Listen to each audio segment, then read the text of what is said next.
감사합니다. 우리 좌우에 계신 분들과 우리 인사 한번 나누겠습니다. 행복하세요. 행복하세요. 반갑습니다. 우리는 현대 심리학과 뇌과학자들의 말에 의하면 말은 우리가 한 대로 영향을 준다는 겁니다.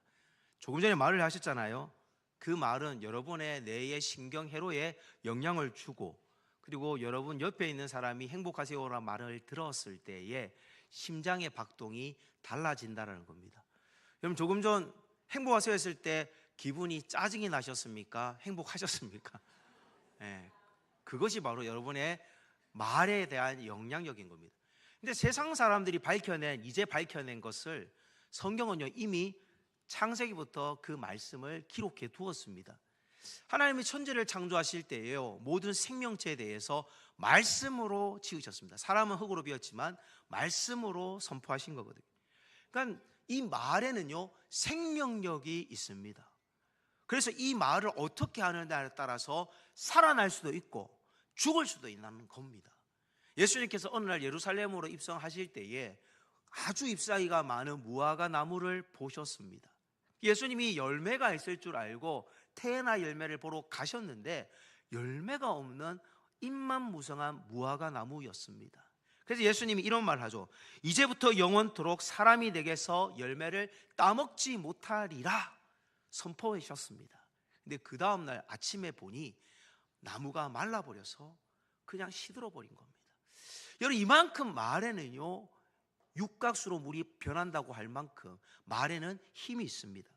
종교개혁자 칼빈도 이런 말을 했습니다. 성도의 입은 하나님의 성소와 같아야 하므로 부패한 말로 이를 더럽히는 것은 성령을 근심하게 하는 일이다. 우리는요, 입의 말을 통해 하나님의 성소를 관리해야 되는데 우리의 입이 관리를 잘못하지 못하면 음식물, 부패되어진 음식물을 보관하는 쓰레기 창고처럼 변화될 수 있습니다. 여러분, 지난 한 주간 우리의 입술이 하나님의 성소처럼 관리되어졌습니까? 아니면 부패한 음식물 저장소처럼 관리되셨습니까? 그래서 성경은요, 우리의 입을 잘 관리해야 한다는 겁니다. 여러분, 성경에는요, 이 입을 잘 관리하라는 것에 대해서 야고보서, 특히 또 에베소서에서 말씀을 강조하죠. 그 외에도 제가 베드로전서에도 이런 말씀이 있었습니다. 베드로전서 3장 10절에 그러므로 생명을 사랑하고 좋은 날 보기를 원하는 자는 혀를 금하여 악한 말을 그치며 그 입술로 거짓을 말하지 말고, 좋은 날 보기를 원하면 악한 말을 하지 말라는 거예요. 얼마나 좋은 말입니까? 잠언에도 보면 18장 21절에 죽고 사는 것이 혀의 힘에 달렸나니, 여러분, 말 한마디만 잘해도 천냥빛을 갚을 수 있다는 겁니다. 그리고 야고보서 이 3장을 보면요, 3장 전체가 혀에 대해서 강조를 합니다. 말을 잘 해야 된다. 혀를 잘 써야 한다. 얼마나 중요하면 3장 전체를 혀에 대해서 다루겠습니까? 그래서 말은요, 우리의 신앙의 성숙을 나타내는 지표라고 야고보는 말하기도 했습니다. 그런데 우리는 나도 모르게 우리의 입술의 언어 속에 부정적인 언어가 나오죠. 그래서 우리의 삶에 그 부정적인 언어가 삶을 부정적인 시선으로 바라보게 만들고, 그리고 내가 속한 공동체를 갉아먹게 하는 그런 마음을 우리는 품게 된다는 겁니다. 그래서 저는 오늘 첫 번째로 우리가 이렇게 선포하기를 원합니다. 나는 언어를, 인격을, 신앙을 바꾸겠습니다. 여러분의 언어가 여러분의 인격이고 여러분의 신앙인 것을 여러분 기억하셔서 여러분 우리의 언어를 바꾸길 축복합니다. 자, 오늘 읽은 에베소서 4장 29절을 다시 한번 보시면 무릇 더러운 말은 너희 입 밖에도 내지 말고 라고 얘기하고 있습니다.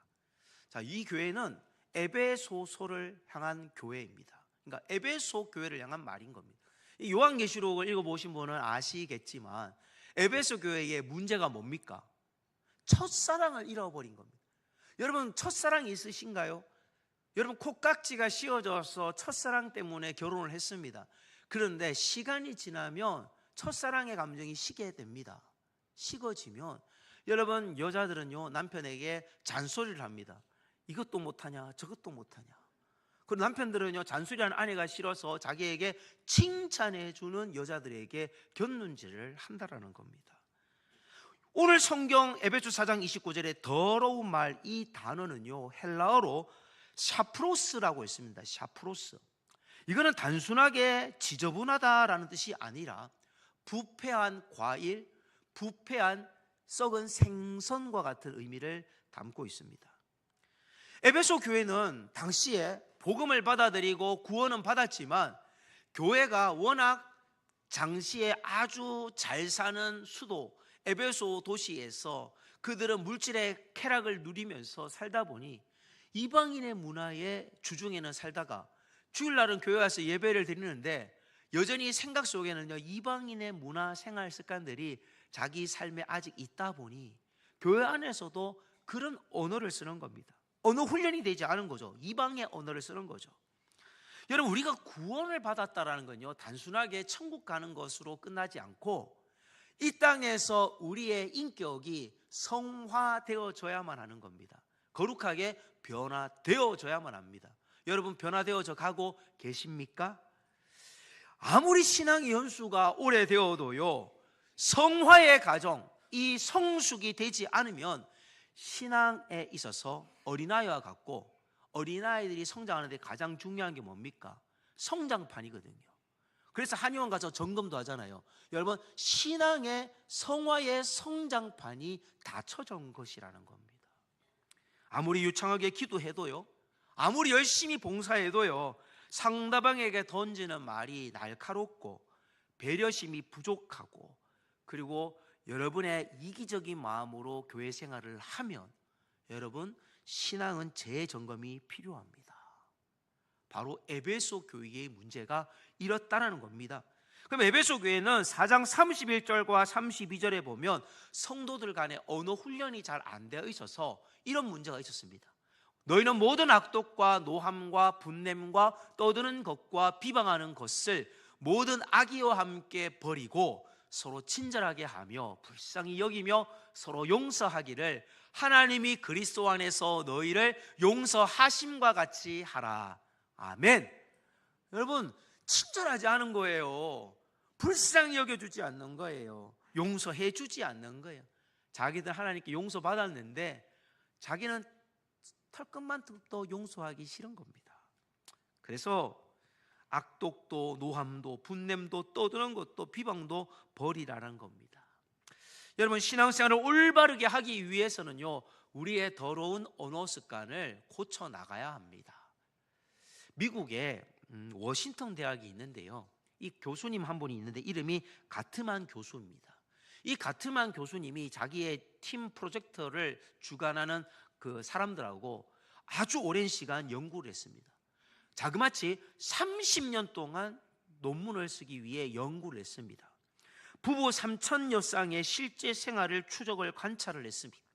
그런데 이혼을 하는 중요한 원인이 성격 차이라고, 보통 연예인들 이혼하면 성격 차이 뭐 그러잖아요. 그런데 성격 차이라고 본인도 생각을 했는데 조사를 해보니까 결론은 언어적인 갈등이었던 겁니다. 10살이든 5살이든 20살이든 뭐 50살이든 40살이든 여러분 인생에 서로 살아온 시간이 다르지 않습니까? 그런데 다른 별에 살았던 화성에서 살던 사람이 금성에서 살았던 사람이 지구라는 별에 만나서 서로 살게 될 때 여러분 서로 이해하고 배려하고 살아가는 게 그게 쉬운 게 아니라는 겁니다. 어떤 집에서는 음식을 짜게 먹고 어떤 집에서는 싱겁게 먹고 어떤 집은 생선을 좋아하고 어떤 집은 육고기를 좋아하고 여러분 이거 맞춰가는 것도 어렵지 않습니까? 그래서 우리가 결혼 생활을 뿐만 아니라 인생에 있어서 직장 생활이든 교회 생활이든 잘 하려면 세 가지의 글을 기억해야 됩니다. 한번 따라해 볼까요? 세 가지. 첫 번째, 그러려니, 그럴 수도 있지, 그래 참자. 여러분 이렇게 살아가시길 바랍니다. 여러분 이런 게 부부관계만이 아니라 친구 관계, 직장 상사와 부하의 관계 속에도 하나님 열받게 하는 직장 상사에게도 그럴 수도 있지, 그래 참자, 월급 주는데 참자, 이렇게 살면 직장 다닐 수 있는 겁니다. 그래서 끝까지 버티는 게 실력입니다. 여러분, 우리가 신앙생활 하면요, 지금 옆에 있는 분들을 천국에서 만날까요? 안 만날까요? 여러분, 만나죠. 그런데 여러분, 교회에서도 보면요, 저 인간만 보면 하루가 재수 없을 때가 있습니다. 그래서 교회에서 딱 저 인간 보는 순간 고개를 싹 돌립니다. 그런데 천국에 가서요, 여러분, 똑같은 일이 재현되면 어떡하실 거예요? 천국에서도 볼 때마다 저 인간이 왜 천국에 안 나? 여러분, 그 인간이 있는 천국에 안 가시겠습니까? 그렇다고 그럴 수는 없잖아요. 그래서 우리는 저 사람을 바라볼 때 불편해진 내 마음은 혹시 문제가 없는가라고 점검해 보시길 바랍니다. 사실 모든 문제는요, 서로에게 약점이 있기 때문입니다. 그 사람을 내게 붙여주신 이유는 왜일까요? 여러분, 결혼했습니다. 남편이 다 마음에 드십니까? 아내가 다 마음에 드십니까? 아니잖아요. 그런데 왜 부족한 아내를, 부족한 남편을 나한테 붙여줬냐는 거죠. 그러면 하나님이 아이고 미안하다, 내가 짝을 잘못 지어줬네, 이게 아닌 거예요. 하나님은요, 우리를 정말 놀라운 계산 속에서 그 사람과 내가 만나게끔 하신 겁니다. 그 사람의 부족함을 감당할 사람이 네가 제일 안성맞춤이기 때문이다. 교회에 그 인간을 보낸 이유는 네가 그 인간의 약함을 보듬어 줄 수 있는 안성맞춤의 성도이기 때문이다라는 원리입니다. 사실 모든 인간관계의 갈등은 상대방을 바라볼 때 상대방에게만 문제가 있다라고 보는 관점의 문제입니다. 우리는 어떤 것을 부탁할 때 요구할 수도 있고 부탁할 수도 있습니다. 내가 부탁을 하는 언어를 쓰는 사람인지 내가 요구를 하는 사람의 언어인지에 따라 상대방의 얼굴도 도움도 태도가 달라지는 거죠. 장사가 잘 되는 식당을 가보십시오. 여러분, 식당의 맛은 기본이죠. 친절합니다. 배를 울리면 종업원들이 예 소리 지르고 그리고 바로 달려옵니다. 그리고 알아서 반찬 또 리필해 줍니다. 뭐 불편한 게 없냐 물어보고, 그리고 심지어 가격까지 안성맞춤이라면 마음이 푸짐해지는 것이 우리의 모두의 마음입니다. 그런데 식당도 동일하다면 이렇게 경영하는 식당은 문전성시를 이룰 수밖에 없습니다. 직원들도 사장님이 내가 원래 수익이 많으니 너희들 임금을 좀 올려주겠다, 아니면 이번 달은 인센티브를 주겠다, 이러면 저절로 신이 나서 직장 생활을 더 열심히 하지 않겠습니까? 그게 사람의 마음입니다. 그런데 만약에 직장의 주인은 돈을 많이 버는데도 직원에 대한 배려가 없거나, 또 직원들도 일은 많은데 사람들이 무리하게, 손님들이 무리한 것만 요구하다 보면 결국 직원들이 그릇을 놓을 때도 집어 던지고, 집어 던지는 말은 좀 그렇지만 조심스럽게 놓을 거를 퉁 놓고, 그러면 이 손님들의 마음이 뭔가 저 사람이 화가 났구나, 그래서 그 식당에 대한 마음이 불편해지며 점점 파리가 날릴 수밖에 없게 됩니다. 교회도 직장도 어느 공동체든 동일합니다. 나의 언어 속에 상대방에 대한 존중감이 있거나 무례함이 있다면, 존중감이 없고 무례함이 있다면 여러분, 아무리 오라고 해도요 가지 않습니다. 우리는 오늘 이 첫 번째 신앙의 원리 한번 따라해 볼까요? 나의 언어는 나의 인격이며 나의 신앙입니다. 여러분, 우리의 인격과 우리의 언어가 성숙되기를 축원합니다. 그러면 우리가 어떻게 하면 성숙된 언어, 정제되어진 언어를 쓸 수 있을까? 그래야지 공동체가 성숙할 수 있는데요, 어떻게 할까요? 우리나라에 지금 어제 제가 읽은 신문에 의하면 만 65세 이상의 고령 인구 중에서 치매에 걸린 사람이 100만 명 정도가 된다고 합니다. 2044년이 되면 우리나라의 초고령 인구 사회 속에서 그 치매에 걸릴 환자들이 200만 명 정도가 될 거라고 추측합니다. 사실 이 치매는요, 뭔가 하나님 앞에 젊은 시절에 죄를 지어서 여러분 저주를 받았다, 그건 절대 아닙니다. 제가 치매 걸린 분들을 보면요, 평상시에 잘 참고 그냥 화 안 내고 좀 잘 이렇게 사람들에게 융화하려고 애를 쓰신 분들이 걸리는 것 같기도 하더라고요. 근데 이 걸린 분들이 다른 건 잘 잊어버려요. 과거는 잘 기억합니다. 그런데 특별히 정말 좋은 치매를 걸린 사람들을 보면 찬송가도요, 딱 앞소절만 시작하면요 전곡을 다 외우더라는 겁니다. 악보를 안 보거든요. 참 신기하죠. 그리고 그 사람들이요, 나이가 들면서 전두엽이 파괴되어졌기 때문에 저하 기능이 나타나는데, 이것이 젊은 시절에 어떻게 인격을 만들었냐에 따라서 그 인간 됨됨이가 그때 나타난다라는 겁니다. 젊었을 때의 그 자기의 무의식 속에 어떤 성품을 심었느냐에 따라서, 공격적이었는지 부드러웠는지에 따라 더러운 말을 뱉지 않고 유순하게 대답을 합니다. 여러분, 과일을 하나 샀습니다. 그런데 과일 바구니에 과일이 다 들어있지만 그 과일 하나만 썩어도요, 그 과일 상자 안에 있는 모든 과일을 버려야 되는 것처럼, 귤 하나 썩으면 귤 상자 과일을 다 때로는 버려야 되는 것처럼, 여러분, 공동체 안에도요 인격에 상처가 있는 사람이 어떤 말을 던질 때마다 폭탄이 뻥뻥 터지는 거예요. 결국 내가 고쳐지지 않으면요, 내가 속한 어떤 공동체든, 그것이 가정이든 직장이든 교회든 어느 곳이나 문제가 됩니다. 그래서 우리는 우리의 언어를 고치기 위해서 세 가지의 언어를 수용해야 합니다. 따라합시다. 그러려니. 이건 수용의 언어입니다. 수용의 언어. 그럴 수도 있지. 이해의 언어입니다. 저 사람의 입장에서 이해해보면 그럴 수 있는 거예요. 자, 그리고 그래 참자. 여러분, 이 참아내는 인내의 언어를 우리가 사용할 수 있기를 축복합니다. 자, 그러면 신앙의 영적 성숙을 위해서 두 번째로는요, 자신의 허물부터 먼저 볼 수 있어야만 합니다. 왜 우리가 문제가 생기면요 상대방에게 먼저 문제의 원인을 찾을까요?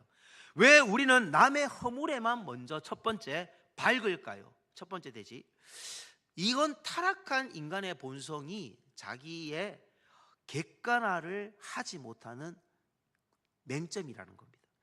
내 허물에 대해서는 관대하고 상대방의 문제에 대해서는요 현미경으로 들여다보는 겁니다. 저 사람 저게 문제예요. 마이크로적인 관점으로 보는 거죠. 여러분, 창세기에 나오는 유다라는 사람이 있습니다. 당시에 아버지와 동생 요셉을 상봉하게끔 한 사람이 바로 이 유다지 않습니까? 형 루벤은 그 일을 못했지만은 유다는 그 일을 한 겁니다. 그래서 하나님이 야곱 아버지의 입술을 통해서 말하기를, 유다의 지파에서 하나님이 메시아가 나오리라 축복을 하지 않습니까? 그런데 이 유다가 어느 날 나이가 들면서 아내가 떠나게 됩니다. 사별을 하게 되죠. 그리고 남성으로서 그만 성적인 문제를 해결하기 위해서 어느 사창가 같은 곳을 가게 됩니다. 근데 거기서 한 여인을 만났는데 뭔가 약조를 주고받았는데, 그러고 나서 오랜 시간이 지났습니다. 그런데 어느 날 보니 며느리가 임신을 했다는 거예요. 동네 사람들한테 이 얘기를 듣고 며느리를 불러서 자초지정을 물은 것이 아니라, 창세기 38장에 보면 24절에 석 달쯤 후에 어떤 사람이 유다에게 일러 말하되 내 며느리 다말이 행음하였고 그 행음함으로 말미암아 임신하였느니라. 유다가 이르되 그를 끌어내어 불사르라. 여인이 끌려나갈 때에 사람을 보내어 시아버지에게 이르되 이 물건 임자로 말미암아 임신하였나이다.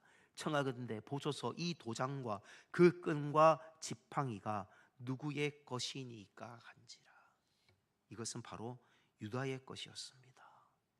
며느리가 변장을 해서 시아버지에게 왜 나에게 유산을 주지 않느냐, 내 자식 가질 수 있도록 왜 셋째 아들을 주지 않느냐, 그렇게 하면서 이 형수 치수 제도에 대한 그 안타까운 마음을 시아버지에게 호소했던 겁니다. 그리고 임신을, 시아버지 아이를 임신한 거죠.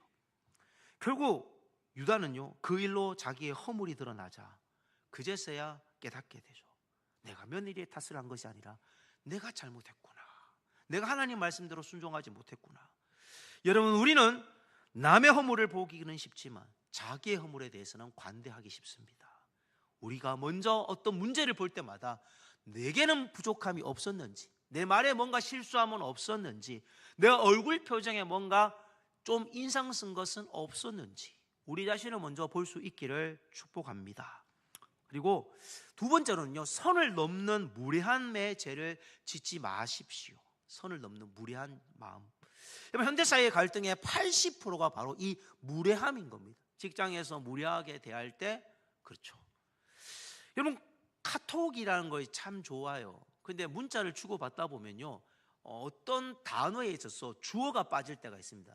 근데 그 주어가 빠지고 동사만 보면 이 동사가 뭐 때문에 속상한 건지에 대한 주어가 없으면 이게 나 때문에 속상한 건지 저 사람 때문에 속상한 건지 이게 헷갈리면서 내가 오해를 하면 내가 왜곡되게 상처를 받을 수 있는 겁니다. 그래서 작은 카톡 하나하나가 공동체를 분열시키기도 하더라는 겁니다. 여러분 마음에 섭섭한 마음, 혹시 불편한 마음, 부정적인 마음, 여러분 이런 것들이 혹시나 없으셨습니까? 내가 상대방의 자존심을 건드리려고 한 건 아닌데 상대방이 혹시나 내가 보낸 문자 하나 때문에 섭섭하다라고 오해를 했던 적은 없으셨습니까? 교회 안에서도 마찬가지예요. 지나가는 저를 보고 어이 김시진! 그러면 제가 아유 감사합니다 이렇게 기쁨으로 인사하실까요? 아니면 누구야? 속으로 하면서도 웃으면서 인사할까요? 여러분 아무리 친해도 호칭에 있어서는 주의해야 되겠죠. 아무리 나보다 어린 권사님이라도 어이 김권사! 그리고 그분의 직분은 부르지 않고 예를 들면 이름만 부른다면 교회 안에서 그 작은 호칭 하나로도 마음이 불편할 수 있는 것이 사람의 마음입니다. 어느 날 제자가 소크라테스를 찾아왔습니다. 선생님, 제가 긴히 해야 될 말이 있습니다. 그래, 네가 해야 될 말에 세 가지의 기준을 내가 제시하겠다. 네가 말할 때 첫 번째, 그 말이 확실히 사실이냐? 그 제자가 딱 생각해 보니까 아니요, 저도 그냥 들은 말인데요. 그러면 두 번째, 그 말이 그 사람에게 유익한 말이냐? 그러고 또 생각해 보니까 아니요, 그건 그 사람에 대한 비방하는 말인데요. 세 번째, 그 말이 내가 꼭 들어야 될 중요한 내용이냐? 그러니까 제자가 하는 말이 선생님이 꼭 알 필요는 없는 내용입니다. 제자의 말에 소크라테스가 말하죠. 웃으면서 야, 사실인지도 아닌지도 모르고 있는 내용을, 또 좋은 내용도 아닌 걸, 필요하지도 않은 말을 네 입으로 왜 내한테 말하려고 하느냐. 우리는 이런 일을 하지 않습니까? 내 안에 계신 예수님이 이 말을 들을 때에 우리 마음 안에 계신 예수님이 우리 말을 듣고 여러분 문제 없다라고 생각하시는 말만 하면 아무 문제가 없습니다. 우리는 예수 그리스도의 보혈의 피로 구원받았습니다. 우리 입술에 더러운 이 혀를 예수 그리스도의 보혈로 치유함 받을 수 있기를 축복합니다. 우리는 이것을 말로만 표현하는 것이 아니라 실제로는 우리의 행동으로도 표현합니다. 우리의 비지시적인 언어, 바디랭귀지라 그러죠. 팔짱 끼고 말을 듣거나 발을 꼬고 말을 듣거나, 그리고 이렇게 하면 여러분 듣는 사람이나 말을 하는 사람은 서로가 불편해지는 거죠. 여러분 공동체의 분열은 선을 넘는 무례함에서 시작됩니다. 잠언 18장 20절에 사람은 입에서 나오는 열매로 말미암아 배부르게 되나니 곧 그의 입에서 나오는 것으로 말미암아 만족하게 되느니라. 여러분 입에서 나오는 것으로 배부르게 되시기를 축원드립니다. 설마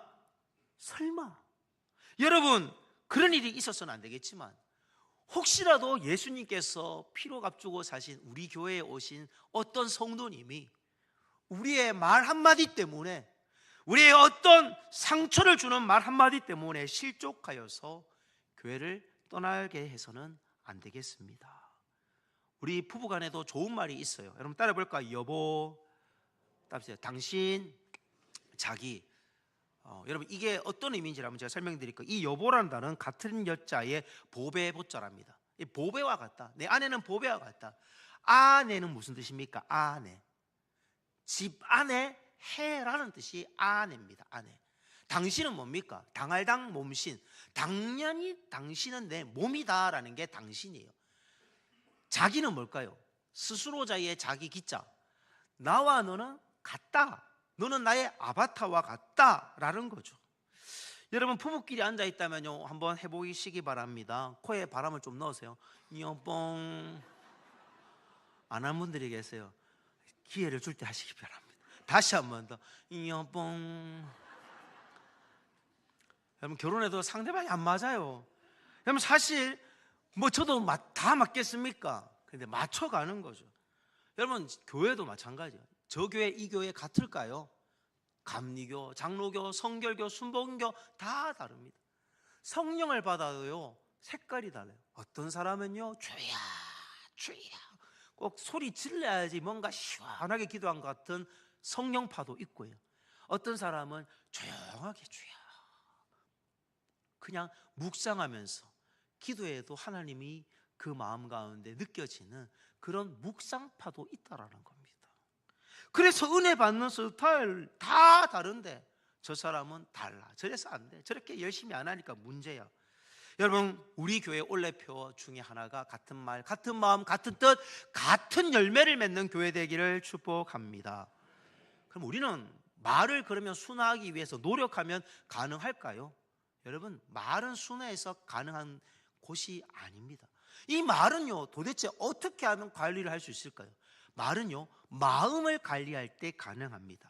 사무엘상 21장 12절에 보면 이 우리의 언어는 어디에 저장되어 있느냐, 다윗이 이 말을 그의 마음에 두고라고 되어 있습니다. 모든 말은요 마음에서 나오는 거예요. 내가 마음에 품고 있는 단어들이 늘 자주 접하는 것들이 내 언어 속에 나오는 겁니다. 여러분 언어를 고치기 위해서는 결국 마음을 고쳐야만 합니다. 결국 말은요 마음의 주머니에서 나오는 단어들입니다. 우리가 마음에 성령을 받지 않으면요 결코 언어는 고쳐지지 않습니다. 그래서 불평하는 마음이 있거나 교만한 마음이 있거나 혈기의 마음, 분내는 마음, 거짓된 마음, 불의에 동참하고 싶은 마음이 있다면 여러분 성령을 받게 해달라고 기도하시기를 축원합니다. 이 야고보 사도가 말했습니다. 3장 전체의 어떤 결론인데요 3장 8절을 보시면 혀는 능히 길들일 사람이 없나니 쉬지 않은 악이요 죽이는 독이 가득한 것이라. 입만 열면 독이 나오고 입만 열면 악이 나오는 겁니다.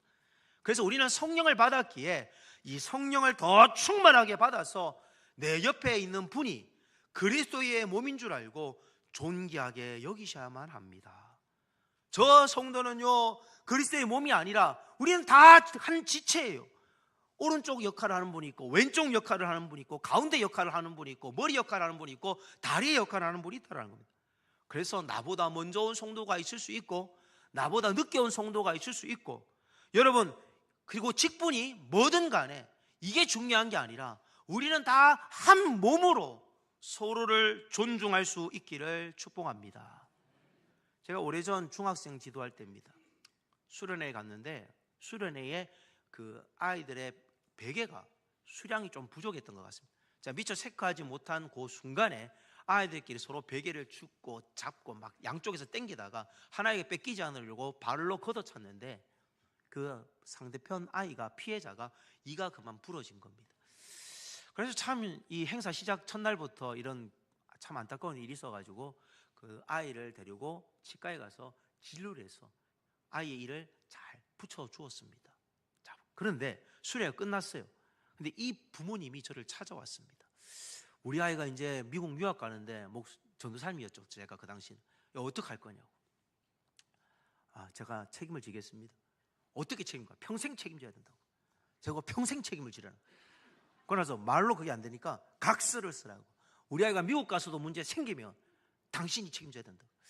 마치 학부모의 입장이고 저는 교사의 입장으로서 책임을 져야 돼요. 이 교육자가 아닌 그런 대우를 받게 된 겁니다. 그래서 마음이 참 씁쓸했어요. 아니 분명히 이 아이가 내한테 와서 목사님, 전사님 베개가 부족해요. 뭐 이런 말을 했더라면 목사님 제가 빚기 때문에 저 친구가 지금 마음이 불편하는데 베개 더 주실 수 없어요? 라고 묻든지 누군가가 그렇게 했다면 제가 어떻게든 구해주지 않았겠습니까? 그것을 요청하지 않았던 아이도 그리고 자기들끼리 싸웠던 아이들도 조금씩은 문제가 있고 저도 다 미처 살피지 못한 저에게도 문제가 있는 문제인데 마치 모든 것이 다 내 책임인 것 마냥 하면서 그렇게 서약을 했습니다. 각서를 썼죠. 지금까지 연락이 안 오더라고요. 나중에 임플란트 할 때 연락 올지는 모르겠지만 저는 여러분 이런 태도가 사실 교회 안에도 있습니다. 공동체 안에서 양보라는 게 없습니다. 나는 다 옳고 상대방은 문제가 있는 거예요. 우리 교회에서 밥을 먹을 때요, 그냥 우리는 익숙한 겁니다. 왜? 밥을 받으려면 반찬하고 국을 들고 오니까 이 손에 뭔가 들고 있으면 참 불편하잖아요. 그래서 어떻게 해야 됩니까? 자리에 그냥 놓고 밥을 받으러 가요. 근데 또 어떤 분은요, 이걸 잘 몰라가지고 그 가방을 이렇게 팔에 딱 걸어가지고 밥과 국을 들고 딱 왔는데 보니까 자리는 비었는데 전부 다 가방이 있는 거예요. 이 뭐야지? 이 뭐지? 사람들이 이게 뭐야? 예의가 없어. 이 기분이 나쁠 수 있는 거예요. 그러니까 입장차가 있는 거죠. 가방을 놓고 국을 편하게 밥을 받아오는 것도 편한 입장이고, 이분의 말도 맞고 저분의 말도 맞는 거예요. 여러분, 교회 안은요 이런 일들이 있을 때 어떻게 해야 되느냐? 내가 딱 볼 때 저분이 내가 딱 보니까 처음 온 것 같아요. 그럼 배려하는 차원에서 여기 앉으시라고, 내가 저 밖에 나가서 먹겠다고 이렇게 해주면 얼마나 좋으시겠습니까? 내가 앉는 자리에 지정석이라고 교회에 둔 것도 아닌데 이건 내 자리야, 비켜주세요 이렇게 좋게 얘기하면 되는데 비키라 이렇게 인상을 쓴다든지, 차를 타고 교회를 집으로 갈 때도 내 집부터 먼저 가주세요 운전하는 분에게 요청한다면, 여러분 작은 거 하나에도 여러분 마음은 서로가 은혜 받고 가서 짜증이 나는 겁니다. 교회는요 지정석이 없습니다. 지정석은 돈 주고 사셔야 돼요. 농담을 하는 얘기입니다. 그런 자리가 없고 교회는 그런 것도 없습니다. 그래서 여러분 절대로 하나님 앞에서 조금만 더 배려해주는 그런 우리 공동체를 만들길 축복합니다. 세 번째로, 칭찬의 언어, 용서의 은혜는 고래도 춤추게 합니다. 여러분 조련사들이요 정어리를 주면서 돌고래에게 이거 해봐 저거 해봐라 그러면요, 돌고래가 막 멋진 묘기를 부립니다. 점프를 합니다. 훌라후프 같은 큰 걸 통과합니다. 자, 이 멋진 공격을 할 때마다 토큰 강화법에 의해서 자꾸 뭔가 물고기를 주고 정어리를 주죠. 우리가 마찬가지예요. 말 한마디에도 천냥빛을 갚으시고 고래를 춤추기도 합니다. 에베소서 오늘 이건 4장 29절을 다시 보면, 오직 덕을 세우는데 소용되는 대로 선한 말을 하여. 여러분 옆에 분에게 이렇게 합시다. 당신 때문에 힘이 납니다. 당신 덕분에 힘이 납니다. 얼굴 좀 피고 하세요. 피고. 뭐 그렇게 인상을 팍팍 써가면서 당신 때문에 힘이 납니다. 여러분 때문에 제가 힘이 나요. 오늘 여기서 덕을 세운다는 말은요 건축용법입니다. 건축할 때 쓰는 용법. 진짜 건물을 세우는 거예요. 여러분의 그 덕을 세우는 말 한마디가 우리 교회를 세우고 여러분의 가정을 세웁니다. 여러분 에베소 4장 29절의 말씀에 보면 선한 말을 하여 듣는 자들에게 은혜를 끼치라는 겁니다. 은혜. 여러분 최근에 어떤 은혜를 끼치셨습니까? 저는 교회를 다녀도요 안타까운 게 언어훈련, 경건훈련, 성김의 훈련, 봉사훈련이 안 돼 있어서 직분은 받았는데 이게 안 되어 있어서 안타까울 때가 있다는 겁니다. 교회는요 성경책 들고 오는 것이 목적이 아니라 예수님을 닮기 위해, 제자가 되기 위해 오는 것입니다. 내가 예수를 믿고 얼마나 많은 변화를 경험했는지가 중요합니다. 그래서 내가 성숙되기 위해, 성화되기 위해 우리는 오늘 또 몸부림을 쳐야만 합니다. 처음 교회를 온 분들, 아무것도 모르는 분들이 교회 오면요 여러분들을 뭐라고 생각하는 줄 아세요? 천사로 생각해요. 천사. 저는 천사장급으로 생각을 합니다. 그런데 교회 와서 보니까 너무 자기랑 똑같은 거예요. 이기적이고 끼리끼리 놀고, 여러분 끼워주지도 않고, 그리고 말만 하면 말만, 밥을 쏜다 해놓고 말만 하고 밥은 안 쓰고 여러분 사회에서도 통하지 않는 생활을 할 때 교회에 대해서 실망하는 겁니다. 불교 다니는 사람들, 여러분 천주교 다니는 사람들보다 교회가 좋아야지 교회 오시지 않겠습니까? 앞으로 전도해가지고 여러분 교회를 많이 이렇게 부흥시켜서 교회를 채우면 뭐 하겠습니까? 우리가 맡기지 않아서 하나님의 천국 백성이 탈출을 꿈꾼다면 그 안타까운 마음을, 주님의 안타까운 마음을 우리가 어떻게 하면 좋겠습니까? 우리는 누군가의 약점을 볼 때 비방하고 싶지만 침묵하십시오. 비판하고 싶지만 기도하십시오. 그 사람에게는 아무것도 주고 싶지 않을 만큼 인색해지고 싶지만 여러분의 주머니를 열어 대접하십시오. 그 사람에게는 칭찬해 주고 싶은 마음이 조금도 없지만 여러분 그래도 어떤 것을 가지고서라도 먼저 칭찬해 주시기를 바랍니다. 그러면 그분이 여러분 때문에 변화될 줄 믿습니다. 두 번째로 용서의 언어를 쓰십시오. 저는 카톡, 인스타 여러 가지 SNS를 통해 많은 소통의 방법들이 있지만 최근에 우리가 잘 쓰지 않는 단어가 있다면 용서라는 단어입니다. 차끼리 딱 양쪽으로 일방통행길에 모이면 네가 먼저 빼라, 나는 못 빼겠다. 그런 경우 있죠. 예수님의 제자 베드로가 예수님에게 질문합니다. 예수님, 제가 저에게 잘못한 사람 몇 번만 용서해 주면 될까요? 완전수 7번만 용서해 줄까요? 마태복음 18장 21절 22절입니다. 베드로의 질문에 예수님이 말씀하시기를 7번뿐 아니라 7번을 70번이라도 7 곱하기 70 490번이라도 용서할지니라. 우리의 언어가 변화될 때 하나님의 나라가 임합니다.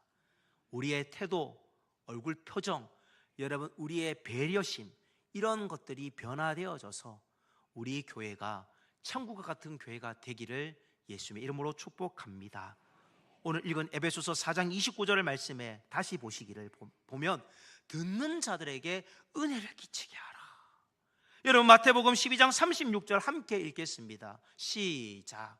내가 너희에게 이르노니 사람이 무슨 무익한 말을 하든지 심판날에 이에 대하여 신문을 받으리니. 아멘. 이번 주 목요일날 교회에 오셔서 여러분 성령의 열매를 통해 우리의 인격이 성숙되어지기를 사모합시다. 기도하겠습니다. 주님, 오늘 이 말씀 앞에서 우리 모두의 부족함을 느낍니다. 주님, 조금 더 노력하고 애를 쓸지라도 우리의 심성이 변화가 되지 않으면, 우리의 언어가 고쳐지지 않는다 말씀하셨사오니 성령의 충만함을 받아서 정말 예수의 사람이 될 수 있도록 은혜 내려 주옵소서. 예수님의 이름으로 기도합니다.